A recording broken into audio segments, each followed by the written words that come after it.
Kaka vipi?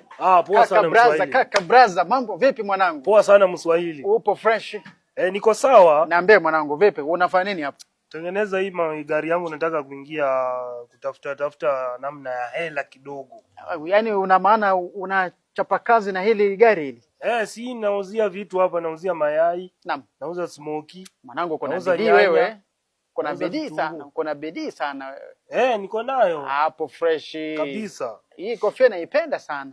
Hii ni yangu. Sasa unajua Mswahili umekuja na mambo mingi, lakini najua. Mambo gani? Hiyo mambo naongea ni mingi kujitoa.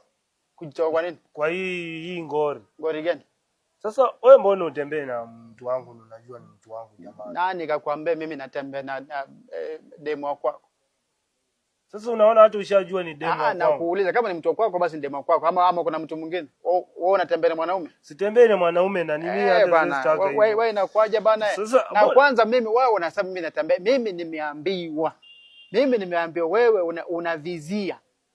Unavizia demu wa kwangu. Mimi sijaimpelekea viazi. Si mambo na viazi. Si viazi. Demu yako mimi sijaimpelekea viazi. Unamfukuzia, yani unamtongoza wewe. Nani? Wewe nishaambiwa mimi. Nani akakwambia maneno? Ule dogo, mtumishi ule dogo pale kwenye gate. Dogo mgani? Mtumishi pale kwenye gate pale. Mtumishi hata ndiye ameniambia wewe unakatia demu yangu. Hiyo si vizuri.